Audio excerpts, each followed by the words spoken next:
अच्छा जी, सैयद माजिद भाई आए। हाँ जी। Hello sir, how are you? जी सर, बिल्कुल ठीक। क्या कहना चाह रहे जी जी।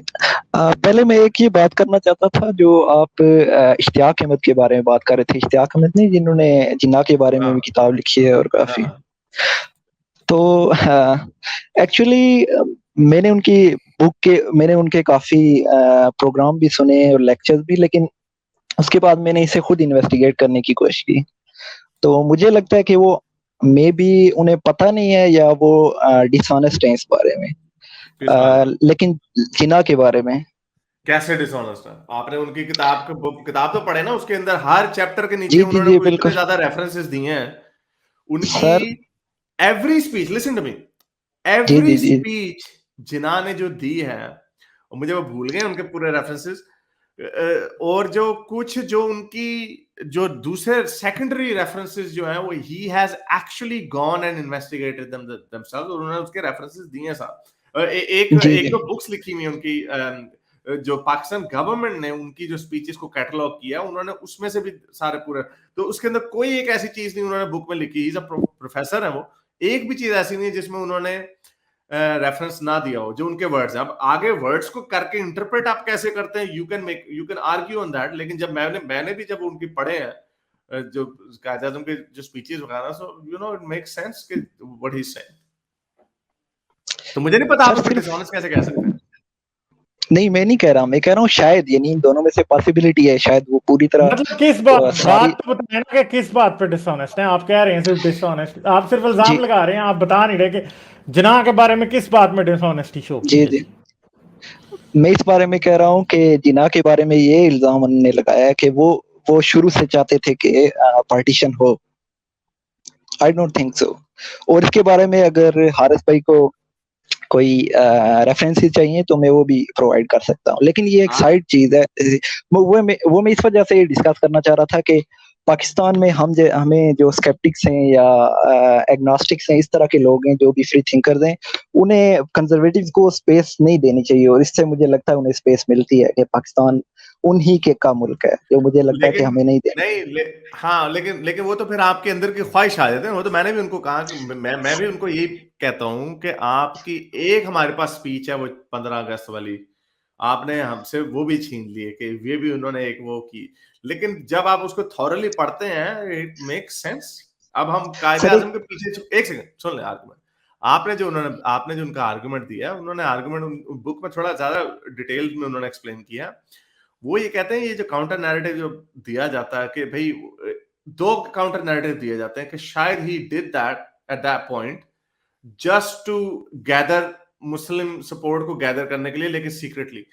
ये हम अपने तौर से तो कर सकते हैं, लेकिन किसी उनके रिटर्न वर्ड में या प्राइवेट कन्वर्सेशन में कहीं से ये चीज साबित नहीं होती। अब आप हेयर से के ऊपर तो नहीं कर सकते ना, केस बना सकते हैं। तो ये, अब मुझे उसको पढ़े हुए को 2 महीने हो गए हैं, मुझे पूरे उसके आर्गुमेंट्स नहीं याद, लेकिन जो जब आप उसको पढ़ते हैं ना, प्लीज उस बुक को पढ़िएगा। बड़ी पेनफुल बुक है, 800 सफों की है। आई अंडरस्टैंड कि बड़ी बड़ी तकलीफ होती है उसको पढ़ने में, लेकिन उसमें उन्होंने पूरा जो केस बड़ा थॉरली उन्होंने उसको लिखा। इंटरव्यू से आपको आइडियाज तो मिल जाएगा कि वो कहना क्या चाह रहे हैं, लेकिन आप जब ये जो आपकी जो स्केप्टिसिज्म है ना, वो स्केप्टिसिज्म तभी दूर होगी जब आप उसको बुक को पढ़ेंगे, क्योंकि 800 सफों के अंदर बड़ी डिटेल्स लिखी हुई है। तो अगर आप स्ट्रेटेजिकली ये कह रहे हैं, तो वो कहते हैं मैं प्रोफेसर हूं, मैं आपको आपको जो अच्छी बात लगती है उसके लिए नहीं मैं कह सकता कि उस हवाले से वो आपको ऐसा सोल्यूशन दे कि हाँ भी जो कंजर्वेटिव है उनको वो मिल जाता, फायदा मिल जाता। लेकिन हाँ, आप ये आर्गुमेंट जरूर दे सकते हैं कि कायदे आजम ने बनाया इसीलिए था क्योंकि because you know he was looking at his own personal glory, या जो भी है, he was looking at that. ये आप ये कह सकते हैं। और ये जरूरी नहीं है कि अगर कायदे आजम ने एक चीज बनाई है एक लिहाज से, तो सारे अगले 2000 साल तक पाकिस्तान वैसे ही रहना चाहिए। क्या जितने फाउंडिंग फादर्स ऑफ अमेरिका थे, उन्होंने फ्रीडम को दिया, लेकिन उन्होंने गुलामी के ऊपर, उन्होंने गुलामी को आउटलॉ नहीं किया, लेकिन अमेरिका ने गुलामी को आउटलॉ कर दिया विद इन 100 ईयर्स, बल्कि लेस देन 100 ईयर्स। तो ये कोई आर्गुमेंट नहीं है कि अगर आपके फाउंडिंग फादर ने ये बेस रखी थी या इस बेस के ऊपर कंट्री बनाया था, तो then you can not change that ever again. तो वो तो कंट्रीज तो इवॉल्व होते हैं, countries can evolve. I don't think he has any argument in that. अच्छा सर, मैं ये कह रहा हूँ कि हेलो। जी जी, बोले बोले। हाँ जी अच्छा, बोलें। मैं सर ये कह रहा हूँ कि अगर ये जिना के बारे में दुरुस्त होता ना तो ठीक है, ऑब्वियसली जो एक एकेडमिक है उसे ऑनेस्ट रिसर्च अपनी देनी चाहिए, और मुझे लगता है उन्होंने अपनी तरफ से ऑनेस्ट रिसर्च ही दी होगी, लेकिन शायद में भी उनका देखने का अंदाज मुख्तलिफ है, अप्रोच मुख्तलिफ है। बहुत सारे और प्रोफेशनल हैं जिनने उनसे मुख्तलिफ रिसर्चेज सामने लेके आए, और स्पीचेस की सिर्फ बात नहीं होती, जो मुख्तलिफ उस वक्त सर्कमस्टेंसेस राइज हो रहे थे उन पे जो उनका कंडक्ट था, जो उस पे आर्गुमेंट्स होते थे, उससे भी पता चलता है कि उनकी इंटेंशन क्या थी। तो ये चले एक डिफरेंट डिबेट है। लेकिन कैसे मेरे नहीं, लेकिन यही सर बड़ी सतही बात मैं बताता हूँ, बड़ी सतही बात कर रहे हैं ना आप, बड़ी सतही बात कर रहे हैं, इसीलिए मैं आपको कह रहा हूँ कि आप उसको किसी भी बंदे को उसी बेस पे जज कर सकते हैं जो वो जो पब्लिकली वो बात करता है, अनलेस उसकी कोई प्राइवेट चीज लीक हो चुकी हो। जो मैं आपको पब्लिकली, अब फर्ज करें मैं ये कहता हूँ एथीइज्म के ऊपर हम बात करते हैं, तो आप ये नहीं कोई कह सकता कि शायद अंदर से हारिस ना थोड़ा सा मुसलमान भी होगा, वो टुन्नी वगैरह तो कह सकते हैं, लेकिन you can only go by what you saying publicly, you can only go by your apparent actions. अब उसके अंदर उन्होंने रेफरेंसेस आपको दिए हैं कि किस तरह कायदे आजम ने जा जाके देवबंदियों को, मजहबी स्कॉलरों को कहा कि आप अपनी सिफारिशात हमारे सामने रखें कि हमने इसको इस्लामिक प्रिंसिपल्स को बीच में अपनाना है, ये प्योरली इस्लामिक स्टेट होगी। कायदे आजम ने मीटिंग्स बीच में है कि किस तरह उन्होंने देवबंद स्कॉलरों के पास जाके भी उनको कहा कि आप हमें मदद दें, हमने इसको इस्लामिक कंट्री बनाना है। तो ये भी एविडेंसेस हैं सारे कहीं, लेकिन उन्होंने कहीं ये जो एक स्पीच है, he has never spoken about it even next to his close, जो उनके एड्स जो थे उनके साथ भी उन्होंने बात नहीं की कायदे आज़म ने।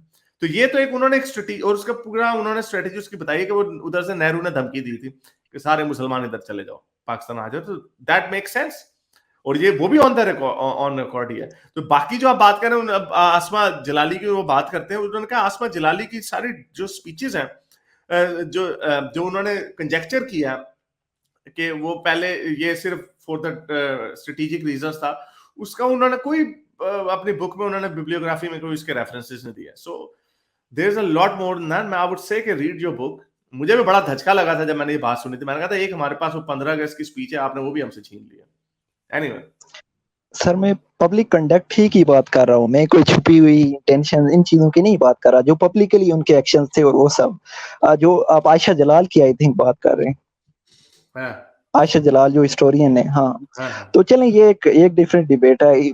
मैं जो जिना के पब्लिक एक्शन से उनकी बात कर रहा हूँ, मैं कोई उनकी छुपी इंटेंशन निकालने की बात नहीं कर रहा। कौन से पब्लिक एक्शन में उन्होंने कहा था?